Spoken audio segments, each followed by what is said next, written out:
Hello students, today we'll study the concept of accounting equation. But before coming to accounting equation, it is very much important to first understand the meaning of equation. What is an equation? Equation means being equal.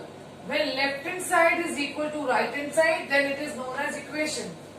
Then what is accounting equation? See, accounting equation is based on the concept of dual aspect. Dual aspects state that in a business transaction, every debit has an equal amount of credit. Now, if we talk about accounting equation and its impact on assets, capital and liabilities, we will learn that while equating an accounting equation, we have to actually equate on the left hand side, that is asset, and on the right hand side we are equating capital and liabilities with these assets, and together these capital and liabilities are known as equities. Equities का मतलब क्या होता है? Claim. जो भी आपकी assets आप poses कर रहे हो बिजनेस में, उस पर ओनर का कितना क्लेम है और उन एसेट्स पर आउटसाइडर्स का कितना क्लेम है.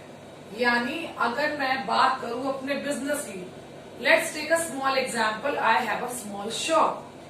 मेरी शॉप में एक फैन है, एक काउंटर है, एक टेबल है, एक फिक्सचर में मैं कह सकती हूँ कि मेरे पास स्विच बोर्ड है, मेरे पास अलमीरा है, कबर्ड और shelf, whatever way you want to call it.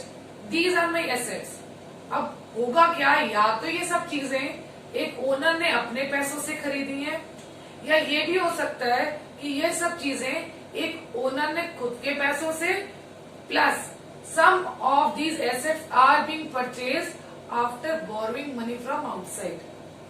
Similarly, if I talk about goods in which a business is dealing, हो सकता है वो goods भी या तो ओनर ने अपने पैसों से खरीदे हैं या फिर उसने सप्लायर से क्रेडिट लिए हैं. So whatever is being invested by owner is known as capital, and whatever it borrows from outside is known as liabilities. Capital is also known as owner's equity and liabilities are known as external equities. In accounting, we follow the concept of separate legal entity concept. Now, what does the separate legal entity concept state? कि business और businessman दो अलग-अलग लोग हैं, and it is assumed कि businessman has lent money to the business. That is why even capital is treated as internal liability. Capital भी internal liability है, but these liabilities are external liabilities. Accounting equation can also be termed as balance sheet equation. Balance sheet का मतलब ही क्या है? ऐसी sheet जो balanced है. उस शीट में हम क्या रिकॉर्ड करते हैं? उस शीट में अपनी एसेट्स, कैपिटल और लाइबिलिटीज को रिकॉर्ड करते हैं, जो हमारे बिजनेस की फाइनेंशियल पोजीशन डिपिक्ट करते हैं. अगर हमारा एसेट हमारी कैपिटल और लाइबिलिटीज से इक्वल आता है, we term it as that our sheet is being balanced. That is why it is known as balance sheet. Coming to the next topic, it is effect of business transactions on accounting equation. It means how these business transactions are going to affect our accounting equation. See, it might happen that a business transaction is affecting only two accounts. And what are these two accounts? On the left hand side we are having assets, on the right hand side we are having capital and liabilities. It might happen on left hand side my asset is increasing, on right hand side my capital is increasing. It can also happen that my asset is falling, also my capital is falling, or there can be an increase in an asset and increase in liabilities, or decrease in asset and decrease in liabilities. इसका मतलब क्या है कि एक business transaction किन्हीं दो accounts को affect कर रही है. या तो लेफ्ट हैंड साइड में एसेट इंक्रीज हो रही है और राइट हैंड साइड में कैपिटल, लाइबिलिटीज में नो चेंज, और लेफ्ट हैंड साइड भी एसेट डिक्रीज हो रही है और right hand side capital decrease हो रही है. No change in liabilities. It can also happen that asset is rising and liabilities are rising without any change in capital, or decrease in assets and decrease in liabilities without any change in capital. ऐसा भी हो सकता है एक business में. If I take the example, there can be increase in one asset or decrease in another asset. That means there is no change in capital or liabilities. Or it can also happen that capital is only increasing or capital is only decreasing without any change in liabilities. Also, without any change in capital, liabilities increasing or decreasing. यानी एक business transaction का impact किन्हीं दो accounts पर हो रहा है, और दो अकाउंट्स, दो एसेट्स भी हो सकती हैं, दो लाइबिलिटीज भी हो सकती हैं, और कैपिटल के पार्ट्स भी हो सकती है. Now transaction affecting more than two accounts. ऐसी भी बिजनेस ट्रांजैक्शंस हैं जो मोर देन टू अकाउंट्स को अफेक्ट करती हैं. इसका एक एग्जाम्पल लें. Let's say sold goods costing rupees 5,000 for rupees 8,000. आपने 5,000 कॉस्ट वाले प्रोडक्ट को 8,000 रुपीज का सेल कर दिया. Now what will be its impact? Let us write our equation first. Assets is equal to capital plus liabilities. See, in this case, my cash is increasing by rupees 8,000. My stock is decreasing by rupees 5,000. अगर 5,000 cost वाले goods 8,000 के cell हो जाएंगे तो business को क्या होगा? Profit. और प्रॉफिट किसको इंक्रीज करेगा? आपकी कैपिटल को. You can see in this equation that it is affecting more than two accounts. In this question, cash is also affected, stock is also affected, and even capital is affected. That means there can be business transactions which are affecting more than two accounts. Let us now discuss some examples that how these business transactions affects assets, capital, and liabilities. Taking our first business transaction, that is started business with cash. जब एक businessman business को start करेगा, what will be the impact of the same on his assets, capital, as well as liabilities? जब एक businessman business को start करेगा तो businessman के पास क्या आ रही है? बिजनेस में क्या लेकर आ रहा है businessman? He is bringing cash. At the same time this is the claim of the owner. ये ओनर का क्लेम है कि जो बिजनेस में एसेट आई है वो कौन लेकर आया है? Businessman. So what is increasing on the right hand side? It is capital. So on the left hand side we will increase our cash, and on the right hand side we will increase our capital. There will be no change in the amount of liabilities. Now taking our second example, purchase goods for cash. आपने business में goods खरीदे. So what is coming in the business? क्या increase हो रहा है business के पास? Goods increase हो रहे हैं. और इन गुड्स को खरीदने के लिए बिजनेसमैन क्या दे रहा है? बिजनेस क्या दे रहा है? बिजनेस में से कैश दे रहा है.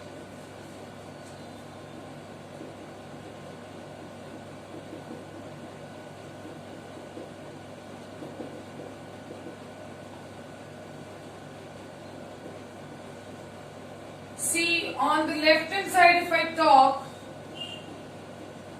my cash is decreasing by 5,000 and my stock is increasing by 5,000. एक ऐसी बिजनेस ट्रांजैक्शन है जिसका इम्पैक्ट लेफ्ट हैंड साइड है. There is no change in capital और in liabilities. Coming to third example, sold goods for cash. जब एक business goods को cell करेगा जब एक बिजनेस गुड्स को सेल करेगा तो उसका इम्पैक्ट क्या होगा उसके कैपिटल और लाइबिलिटीज पर। Whenever business make sale, that too in cash, what is increasing? Cash is increasing. Let's say amount of 8,000 and the stock is decreasing with the amount 8,000 itself. No change in capital or liabilities.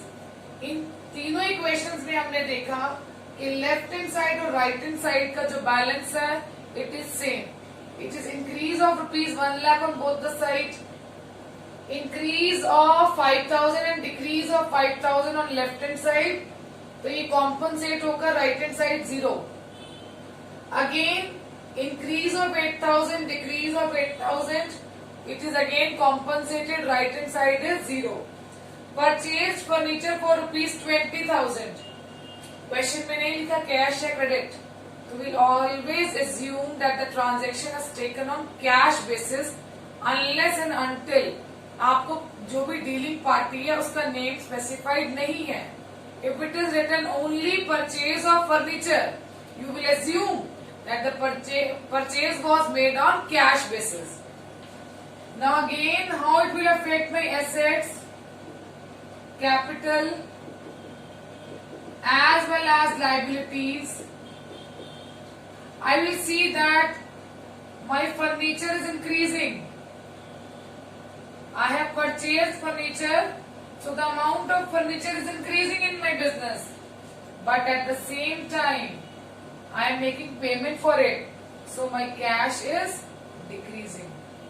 और इसका impact ना मेरी capital पर आया ना ही मेरी liabilities. See, in a business, transactions are undertaken both on the basis of cash as well as credit.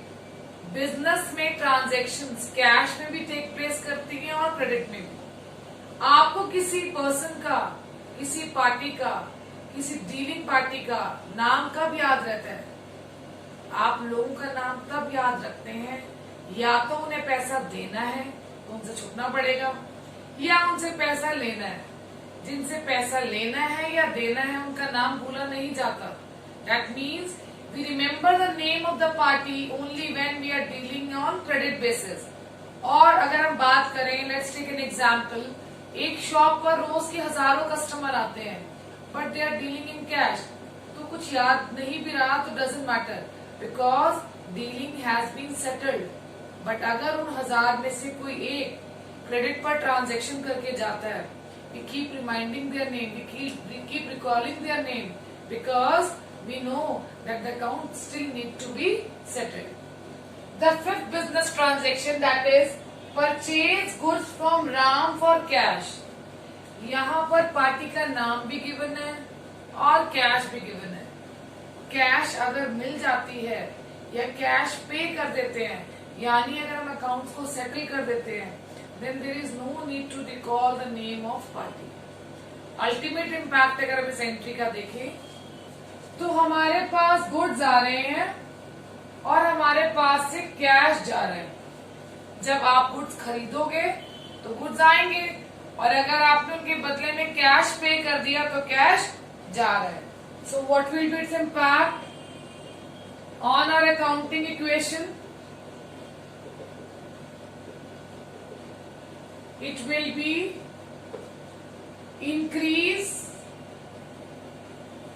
increase in my stock and decrease in my cash. My cash will decrease with ₹5,000 and my stock will increase with ₹5,000 without any change in capital or liabilities. Now read 6th point, purchase goods from Mohan ₹9,000. यहाँ पर party का नाम आ रहा है, cash का नाम नहीं है, यानी ये ट्रांजैक्शन क्रेडिट बेसिस पर अंडरटेक हुई है। आपको कोई कब नहीं भूलता, या तो उसे पैसे देने हैं या उससे पैसे लेने हैं। In this question we can see when you are buying goods, आपने गुड्स खरीद लिए और पेमेंट नहीं की है, यानी now you are liable to make the payment. Now what will be its impact on assets, capital and liabilities. एक बात तो बहुत श्योर है और बहुत इजी है समझनी कि हमारे बिजनेस में गुड्स आ रहे हैं. Goods mean stock. Our stock is increasing, but we have not made the payment yet. That means my liabilities, and what liabilities? My creditors are increasing. What are creditors? Creditor is used a term for a business, institution, individual, and even organization who are selling goods to us on credit basis. ये एक individual भी हो सकता है, ये एक business organisation या institution भी हो सकता है जो दूसरे बिजनेस को गुड्स बेच रहा है क्रेडिट पर. So now we are liable to make payment.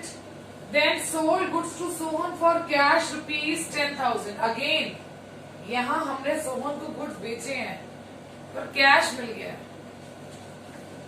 तो इम्पैक्ट किस पर आ रहा है? कैश पर और गुड्स पर. सोहन को भूल जाएंगे क्योंकि सेटलमेंट हो चुका है. Now what will be its impact on assets, capital as well as liabilities.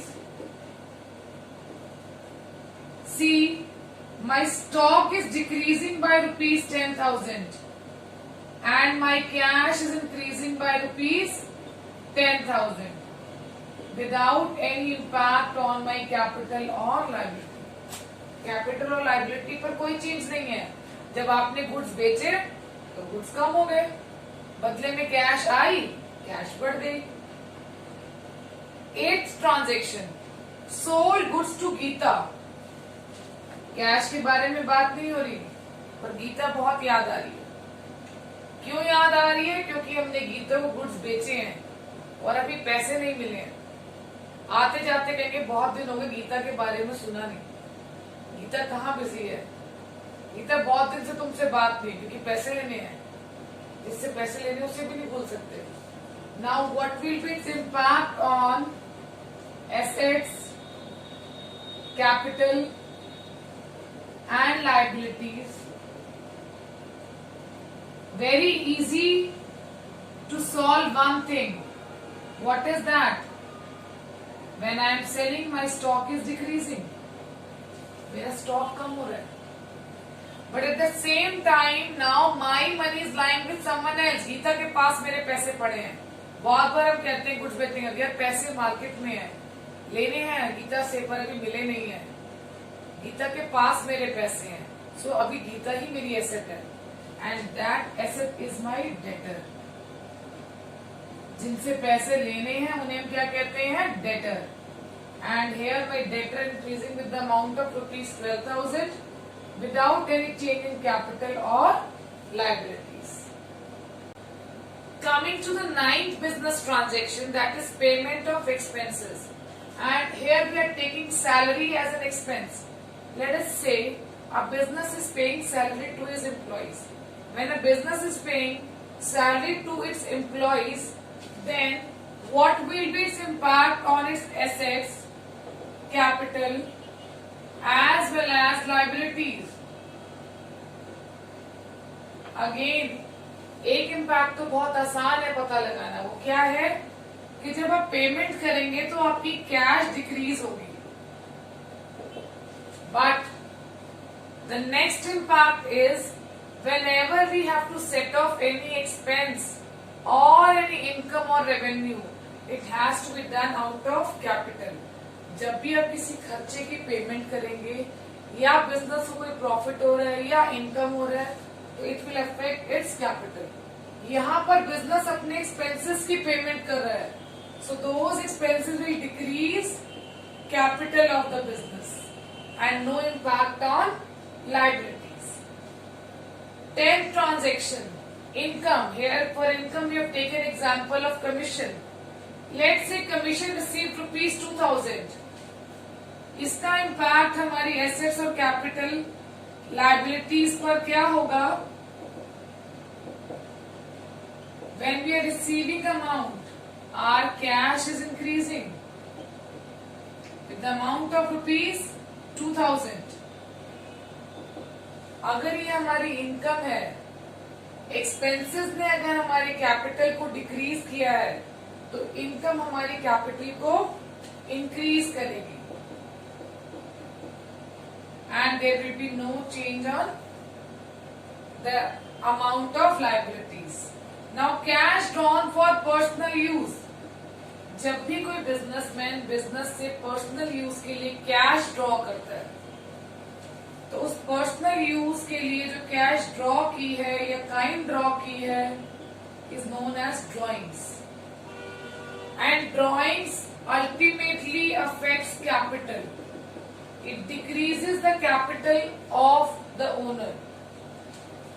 इसका इम्पैक्ट हमारी एसेट्स, कैपिटल और लाइबिलिटीज पर क्या पड़ेगा? In beginning I told you that business and businessmen are two separate people. यानी अगर बिजनेसमैन बिजनेस में से कैश को विड्रॉ कर रहा है, तो that amount will decrease his capital as well as cash of the business. Business की कैश को ये कम करेगा. So you will decrease the cash of business with 1000 rupees and it will also decrease the capital of the owner. Owner की capital भी कम हो जाएगी.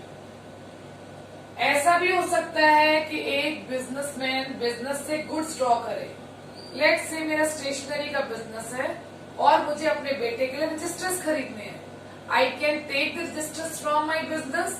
सो here in I am making drawings in kind, that is in the form of goods. इसका impact क्या आएगा मेरे business transactions का मेरी कैपिटल और लाइबिलिटीज पर? सी में स्टॉक विल डिक्रीज, मेरा स्टॉक कम हो जाएगा, and also it will decrease my capital. By capital, because when you are drawing goods for personal use, it will also be termed as drawings, and drawings decrease the capital of the owner. Owner की capital को drawings कम कर देता है. Now coming to the 13th point, that is depreciation on fixed asset. What is depreciation? Depreciation is fall in the value of fixed asset. जब fixed asset की value कम हो जाती है due to passage of time, obsolescence, accidents, normal wear and tear, इनसे assets की value कम होगी. ये जो हमारी एसेट्स की वैल्यू कम हुई है, ये बिजनेस के लिए क्या है? लॉस. और लॉस को हम कहां से कॉम्पनसेट कर रहे हैं? कैपिटल में से. See how it will affect my assets, capital as well as my liabilities. It will decrease the amount of my fixed asset. मेरी फिक्स्ड एसेट का अमाउंट फॉल कर जाएगा 500 से, और ये फॉल मेरा लॉस है जो मेरी कैपिटल को भी डिक्रीज करेगा without changing my liabilities. Next 14th business transaction is goods costing ₹2000 sold for ₹2500. हर बिजनेसमैन का ये ड्रीम है कि when they are purchasing goods, they are purchasing those goods at a lower price and they are selling it at a higher price. Her business यही चाहता है कि उसे प्रॉफिट हो. Here the cost of good is ₹2000 and the goods are sold at a price of ₹2500. अब इसका क्या impact होगा हमारी एसेट्स, कैपिटल और लाइबिलिटीज पर? See, when we are selling goods, cash is increasing. आपके पास कितने पैसे आ रहे हैं? जब आपने डील 2500 में की है तो आपके पास कैश भी कितना आ रहा है? 2500.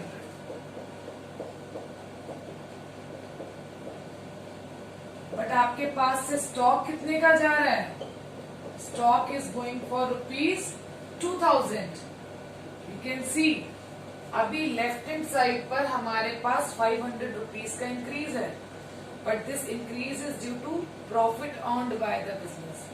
और अगर प्रॉफिट हुआ है then it will increase the capital of the business without any change in liabilities. जरूरी नहीं है हर बार बिजनेस को प्रॉफिट ही हो, बिजनेस में लॉस भी हो सकता है. Goods costing ₹7,000 sold for ₹6,800. 7,000 के गुड्स 6,800 के सेल किए. So how much cash are we receiving? If I talk about my cash is increasing with ₹6,800. But my stock is decreasing by ₹7,000. This time I can see कि मेरा left hand side decrease हो रहा है 200 से. तो decrease का reason क्या है? That the business is incurring loss and that loss will be subtracted from the capital without any change in liabilities. 16th point is good lost by theft or fire.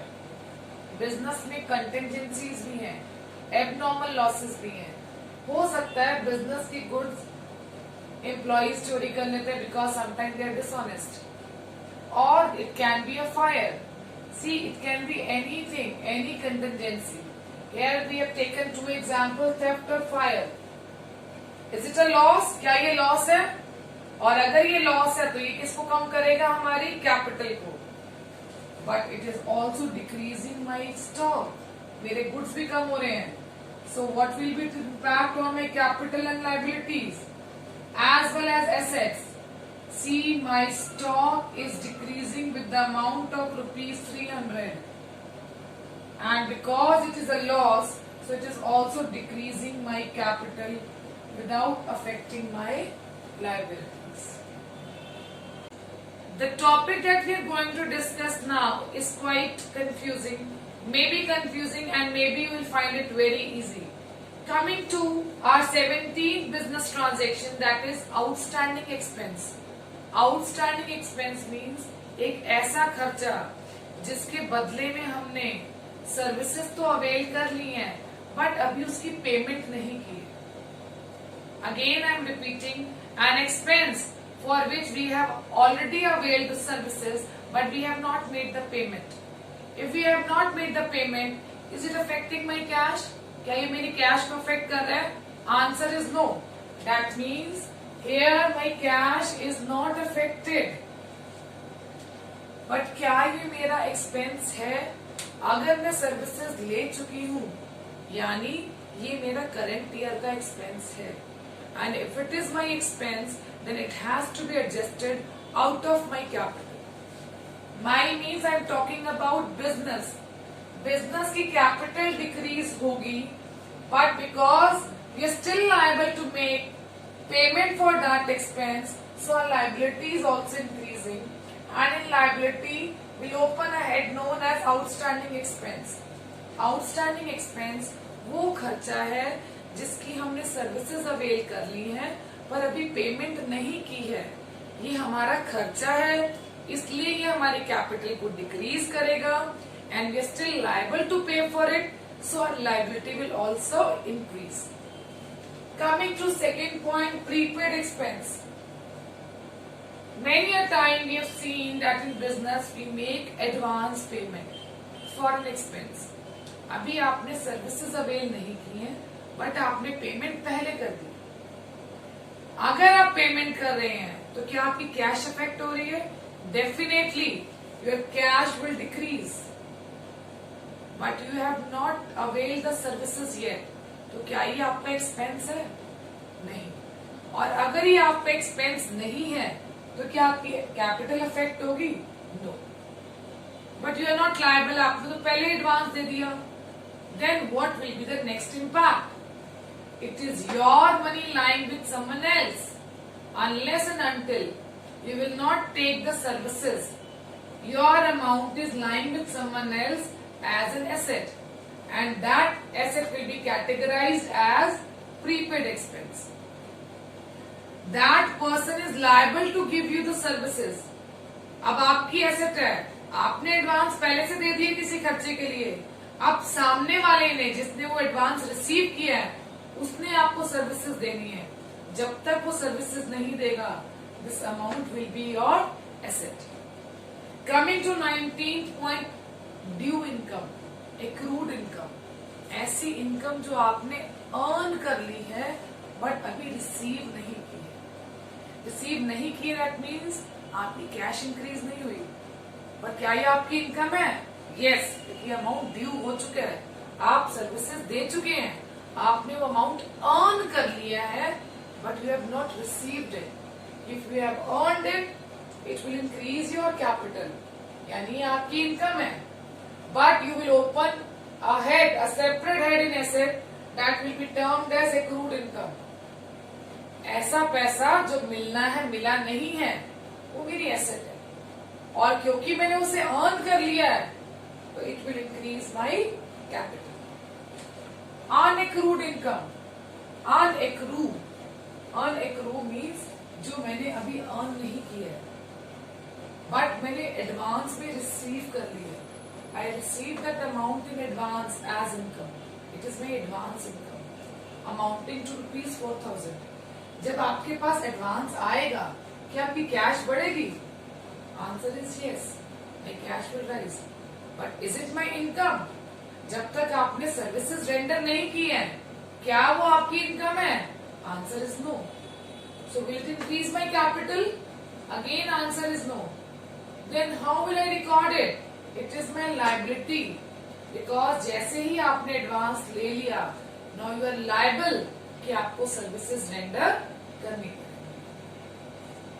Coming to 21st point, 21st business transaction, that is interest on capital.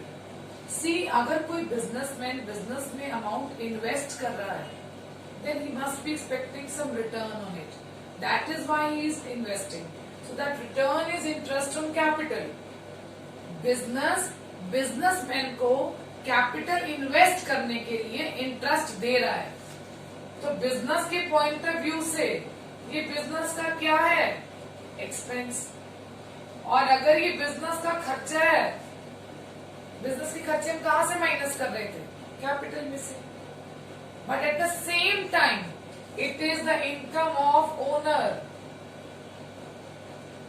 ये owner की income है, इसलिए owner की capital में add होगा, owner की capital में add होगा,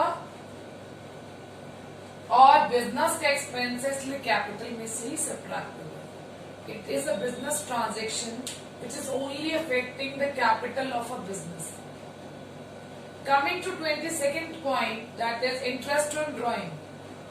अगर बिजनेस आपको आपकी कैपिटल पे इंटरेस्ट दे रहा है तो उसी तरह से अगर आप पर्सनल यूज के लिए बिजनेस से अमाउंट विड्रॉ करोगे तो बिजनेस आपकी उस विड्रॉल पर, आपकी ड्राइंग्स पर इंटरेस्ट चार्ज करेगा। वो इंटरेस्ट बिजनेस के लिए क्या है? इनकम, क्योंकि बिजनेस उस अमाउंट को अर्न कर रहा है, बट बिजनेसमैन के लिए वो क्या है? ओनर के लिए वो एक्सपेंस है, इसलिए उसकी कैपिटल को डिक्रीज करेगा। Again, this transaction is having impact on capital. Coming to 23rd point, 23rd business transaction, amount deposited in bank. Let's say ₹2000. आपने अपने बिजनेस में से कैश निकाला और अपने बिजनेस के बैंक अकाउंट में डिपॉजिट कर दिया। So business का bank account will increase and business का cash will decrease. I hope that with all these discussion on the business transactions and their impact on assets, capital, liabilities, that means the financial position of a business, now you can do more business transaction other than these. इनके अलावा भी आप business transactions का impact assets, capital और liabilities के ऊपर record कर पाओगे। और सबसे अच्छा तरीका क्या? Think yourself as a businessman. Right और बिजनेस के पर्सपेक्टिव से बिजनेसमैन को ये ट्रांजैक्शंस रिकॉर्ड करनी है। यू विल सी इम्पैक्ट किस पर आ रहा है? मेरी एसेट पर आ रहा है, ओनर की इक्विटी पर आ रहा है और बिजनेस की लायबिलिटीज पर आ रहा है। अगर आप अपने आप को इस पोजीशन में रखकर, बिजनेसमैन की पोजीशन में रखकर इन ट्रांजैक्शंस को सॉल्व करोगे then this chapter is going to be very interesting and you will find it very easy. Thank you for watching this video.